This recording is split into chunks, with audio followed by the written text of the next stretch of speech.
Hello tout le monde, j'espère que vous allez toutes et tous très bien. On se retrouve dans un nouvel épisode de podcast et aujourd'hui on va parler d'un sujet qui risque clairement de vous intéresser. On va parler de poids et surtout de poids en course à pied. Ce qui m'a inspiré cette vidéo, et je vous avoue que je rigole un petit peu, c'est certains commentaires que je peux recevoir sur mes réseaux sociaux où en fait on va me dire que oui, je cours très bien, mais que si je perdais du poids, eh ben je serais plus rapide.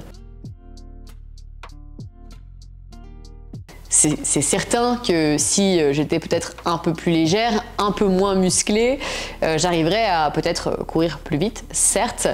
Oui, mais, et c'est pour ça que j'ai décidé de faire cette vidéo. Donc déjà, je fais cette vidéo, pourquoi? Non pas parce que ces commentaires m'affectent ou que sais-je. C'est surtout pour vous parler un petit peu de mon expérience personnelle avec le poids. Je trouve que c'est assez intéressant d'avoir un prisme un peu différent là-dessus, dans le sens où moi je suis pas du tout athlète élite en course à pied, donc déjà je suis très flattée de savoir que je cours bien. D'ailleurs ces commentaires font suite à la vidéo où justement je me suis challengée sur mon 5 km, donc faut savoir que mon résultat, comme je l'ai dit, pour certains c'est de la merde et pour d'autres ça sera exceptionnel. Voilà, le beaucoup de quelqu'un sera peut-être le bas beaucoup de quelqu'un d'autre, mais voilà, j'ai reçu pas mal de commentaires suite à cette vidéo. J'avais très envie de parler de ça avec vous aujourd'hui parce qu'en fait déjà ces commentaires majoritairement viennent de la part d'hommes, mais je pense que c'est plus maladroit que méchant en fait, et je crois que ces personnes-là ne se rendent pas compte que certaines femmes peuvent avoir justement peut-être une relation conflictuelle avec leur corps ou avec leur poids, et ils ne se rendent pas compte que justement en émettant ce genre de critiques et de commentaires, ça peut pousser des personnes dans des comportements excessifs ou éventuellement même pire, des troubles alimentaires. Comme je vous l'ai expliqué dans la précédente vidéo, sur mes 2 ans de course à pied, voilà, ça va faire 2 ans que je cours, mais ça va faire aussi surtout 2 ans que je fais le même poids. Donc il faut savoir que le poids, en quelque sorte, c'est pas quelque chose qui est censé se contrôler. J'ai vraiment moi une vision du poids, du corps et de l'alimentation qui est je m'écoute et je fais confiance à mon corps sur ce qu'il a envie d'être. Et là il faut savoir que ça fait 2 ans que je cours beaucoup, pas beaucoup, que je mange plus ou moins, mon poids est ultra stable. Et en fait j'ai envie de vous dire, j'ai pas envie de rentrer dans ce truc où je dois commencer à essayer de compter mes calories et de créer un déficit pour pouvoir perdre du poids. Parce que pour moi, clairement, qui ai visité justement des poids beaucoup plus bas de par les compétitions de bodybuilding, je peux vous assurer que quand je faisais 7 kilos de moins, j'étais pas performante du tout et j'avais absolument pas d'énergie. Donc je pense qu'il y a aussi ce ratio-là qui est un petit peu important à jauger, c'est que moi, si naturellement mon corps ne me permet pas d'aller à un certain poids, je vois pas l'intérêt de le forcer pour aller à un poids qui n'est pas naturel pour lui. D'autant plus que, comme je vous l'ai dit, je suis carrément sûre que je serais peut-être beaucoup plus fatiguée, moins performante. Je risque aussi très certainement, parce que je sais qu'à partir d'un certain poids, je peux perdre mon cycle.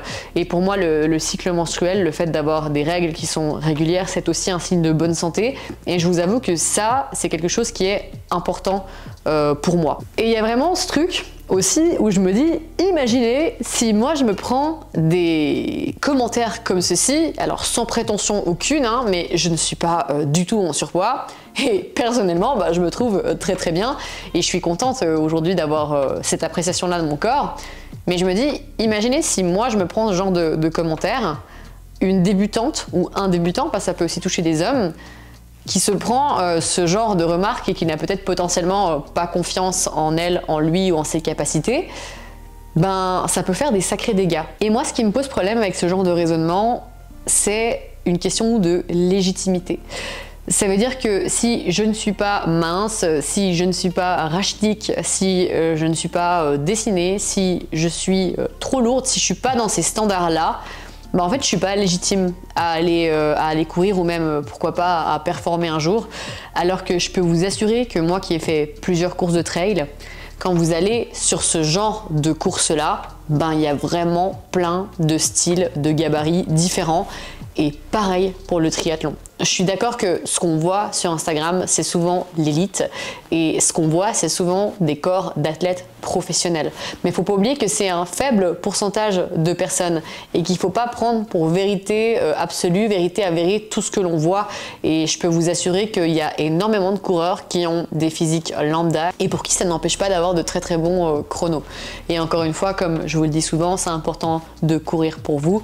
C'est votre progression personnelle qui est importante. Mais je trouve ça juste vraiment triste de se dire que peut-être ça peut donner justement l'illusion ou l'image à des personnes qu'en fait, de toute façon, c'est pas pour elles parce qu'elles sont pas dans les standards. On est dans une société aussi où malheureusement il n'y a jamais eu autant de surpoids et je trouve que les gens auraient tout intérêt à enfiler une paire de baskets pour aller courir, mais encore une fois, ce genre de commentaires-là, ça peut laisser sous-entendre qu'on n'est pas légitime justement de pratiquer ce sport. Le truc qui est important, c'est qu'il ne faut pas confondre athlète de haut niveau et athlète amateur. Moi, clairement, tout ce que je fais, je le fais pour moi. D'ailleurs, vous êtes nombreux et nombreuses à me demander, j'ai même pas Strava. Moi, vraiment, je cours pour mon propre plaisir et puis pour pouvoir me défier un petit peu quotidiennement. C'est quelque chose qui me fait du bien personnellement. Mais en aucun cas, j'ai la prétention de dire que je peux et que je vais devenir athlète professionnel. Je pense, en toute sincérité, que je n'en ai pas les compétences. Mais en fait, ce qu'il faut bien vous rendre compte, c'est que un athlète pro, il va vivre pour son sport et peut-être qu'il aura des nutritionnistes avec qui il travaille, des personnes qui vont lui cadrer son alimentation au millimètre et peut-être que pour cette personne-là, si elle gagne sa vie avec son sport, ça sera peut-être effectivement intéressant d'essayer de chercher à avoir un corps plus athlétique, plus dessiné, plus léger et peut-être pour le coup plus performant. Où j'ai envie de vous amener, c'est que moi c'est pas du tout mon cas. J'ai un travail, j'ai une entreprise à gérer à côté qui me demande beaucoup de temps, beaucoup d'énergie et donc je me verrais pas maintenant me lancer dans un déficit calorique énorme alors que je n'ai pas forcément le temps dans la journée de pouvoir me dire je m'entraîne 2, 3, 4 heures et après le reste du temps je me repose et encore une fois c'est un métier à part entière d'être athlète et il faut se dire que ces gens-là en théorie ils ont quand même un cadre qui leur permet de pouvoir pratiquer et d'exceller dans leur discipline. Je sais, je vais faire une parenthèse quand même, que tous les athlètes ne gagnent pas bien leur vie avec leur sport, que ça demande des concessions, mais que moi personnellement ce n'est pas des concessions que j'ai envie de faire. Faut bien vous rendre compte que si vous êtes en déficit calorique permanent, que vous demandez sans cesse à votre corps de l'énergie dans votre activité physique, au bout d'un moment, vous allez avoir ce qu'on appelle une dette envers votre corps, une forme de dette énergétique. C'est pour ça que je parle toujours d'augmentation progressive du volume, parce que si du jour au lendemain, vous commencez à courir 50 km par semaine, autant vous dire que vous allez faire ça une semaine et la semaine d'après, votre corps il va vous dire « Ok, tu restes au lit ». En fait, votre corps il est super cool parce qu'il s'adapte, il va vous laisser, mais tout ce que vous lui prenez, au bout d'un moment, vous allez devoir payer l'addition. C'est pas pour rien que des personnes qui ont fait des régimes pendant des années et qui ont surtout fait ce qu'on appelle l'effet yo-yo reprennent le poids perdu avec ce qu'on appelle des intérêts. Donc voilà, c'est pareil aussi avec l'énergie que vous allez demander à votre corps. Quand on veut trop contrôler, des fois on finit par perdre le contrôle. Votre corps, il va s'adapter en permanence à ce que vous lui faites faire. Donc ça veut dire que si comme moi, vous êtes habitué à courir un certain volume en course à pied toutes les semaines, tous les mois, en fait, au bout d'un moment, oui, peut-être qu'en courant 10, 15, 20 km de plus dans le mois, je vais pouvoir créer un petit déficit calorique. Et encore, j'ai envie de vous dire, si le fait de me dépenser plus, ça me fait avoir plus faim, je vais manger plus et de ce fait, le déficit calorique, il sera inexistant. Et je pense que aujourd'hui, je m'écoute tellement, j'ai tellement voulu sortir de toutes ces injonctions, de ces histoires de contrôle, de régime, que en fait, juste mon corps, il est bien comme ça et je l'accepte à 100%. Cette vidéo, c'est vraiment ce genre de commentaires que je peux recevoir dans mon quotidien qui m'a motivé à la faire. Encore une fois, le but, c'est pas de créer un débat ou d'être fâché contre ces personnes-là. Je pense qu'il faut juste un petit peu éduquer les gens. Je pense qu'on se rend pas forcément compte parfois de l'impact de nos mots et de ce qu'on peut dire aux gens. Imaginez si moi, qui suis dans ce milieu-là, qui fait du sport depuis des années et qui, je trouve, encore une fois, je me sens bien dans mon corps et j'ai un joli corps. Voilà, c'est bizarre de le dire parce que j'ai pas envie de passer pour quelqu'un de prétentieux. Mais alors, imaginez quelqu'un qui n'a pas un corps de sportif, ce qui peut se prendre dans la tronche comme remarque. Moi, c'est ça en fait surtout qui me dépite un peu, c'est que je me dis mais waouh, quand même, on est sur un level d'exigence envers les gens qui est énorme quoi. Enfin, je dis pas que mon corps est un idéal ou un standard à atteindre ou que sais-je, mais qu'est-ce qu'une femme plus forte que moi doit se dire alors? C'est ça moi qui me fait beaucoup de peine. Et je me mets vraiment à la place de ces gens, même si vous me direz oui mais t'as travaillé pour en être là où tu es, pour avoir le corps que tu as. Oui, j'ai travaillé, mais je suis passée par énormément de bas, j'ai aussi eu des prises de poids, et je me dis qu'à l'époque où j'étais pas bien dans mon corps et où j'avais du poids en plus, je pense que ce genre de remarques, ça m'aurait vraiment personnellement ultra blessée, et puis peut-être poussé encore dans des vices un peu plus sombres avec la nourriture ou avec ma relation au sport. De comprendre qu'en fait, on ne choisit pas son poids d'équilibre.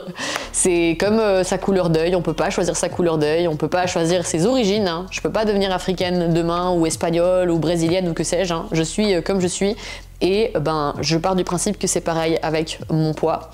Et que si un jour j'ai par magie de nouveau les abdos, ça serait à condition que je puisse manger tout ce que je veux.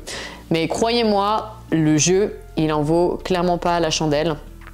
Comme je vous en ai parlé dans pourquoi j'ai arrêté les compétitions de bodybuilding, tout compter, tout calculer, franchement, c'est pas une vie. On ne naît pas avec une balance dans les mains.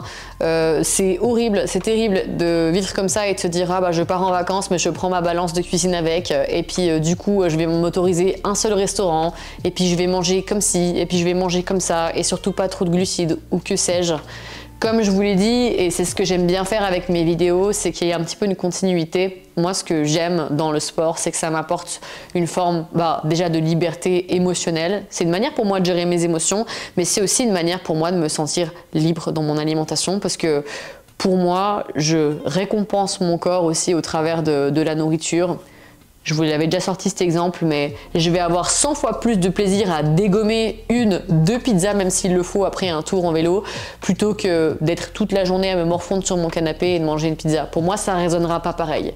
Et encore une fois, tout ce qui concerne le contrôle, pour moi, n'est problématique que lorsque ça concerne le poids. J'ai l'impression qu'on peut vraiment contrôler par exemple la qualité de ce qu'on va manger, la qualité de ce qu'on va porter, ses heures de sommeil, mais à compter du moment où ça touche le poids et on veut essayer de changer quelque chose qui physiologiquement juste on est comme ça en fait. C'est comme si on rentrait vraiment en guerre contre nous-mêmes. Et moi, j'ai été pendant plusieurs années en guerre contre moi-même, et c'est vraiment plus quelque chose que j'ai envie. Je pense que vous le voyez au travers de ce que je vous partage aussi sur les réseaux sociaux.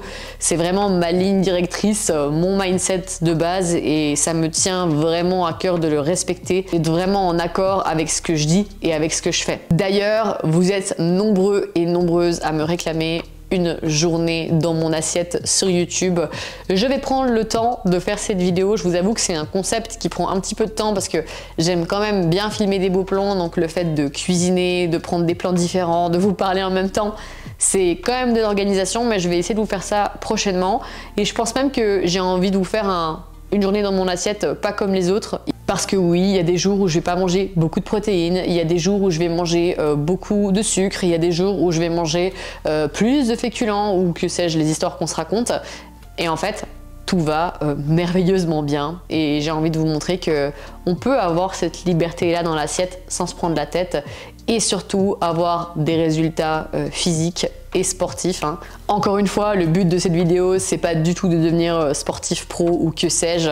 Si t'es comme moi et que t'as juste envie de donner un petit peu le meilleur de toi-même, de pouvoir battre tes propres challenges, et c'est toujours cool de pouvoir se rendre compte que c'est possible sans forcément entrer dans des extrêmes. Encore une fois, pour moi, aucune extrême n'est bonne. Et c'est justement, des fois, ces comportements un peu extrêmes qui peuvent nous mettre dans la merde. Et ce qui est dommage, encore une fois, avec ce genre de raisonnement, c'est que ça laisse à penser qu'on peut performer plus, oui, mais qu'il faut perdre du poids pour ça. Alors qu'en vérité, votre marge de progression, surtout qu'en plus, en tant qu'amateur, c'est normal d'avoir envie de performer, de progresser, mais en fait, souvent, on veut déjà performer, et puis alors qu'on vient de débuter et que simplement en suivant une programmation, une préparation, en ayant un plan d'entraînement bien construit, on peut déjà réussir à atteindre et à avoir de super bons résultats. Donc voilà, pour clôturer cette vidéo, ce qui était vraiment important pour moi de souligner, c'est faites attention aux commentaires et aux remarques peut-être que vous allez avoir vis-à-vis d'inconnus, de gens que vous ne connaissez pas. Peut-être que ces personnes-là ont des problèmes alimentaires, peut-être que ces personnes-là sont aussi déjà en train d'essayer de perdre du poids, et puis que à part leur mettre la pression, bah ça va pas faire grand-chose d'autre. Et puis juste de se rendre compte qu'on ne perd pas du poids comme ça sur commande. Et pour moi, la course à pied, c'est pas forcément le truc pour perdre du poids. Il y a beaucoup d'autres choses qui vont rentrer en action. N'hésitez pas à me dire en commentaire ce que vous en avez pensé, votre avis par rapport à ce sujet, votre vision aussi, ça m'intéresse énormément. À vous abonner si c'est pas déjà fait. Et on se dit à la prochaine dans une prochaine vidéo ou un prochain podcast. Bye bye!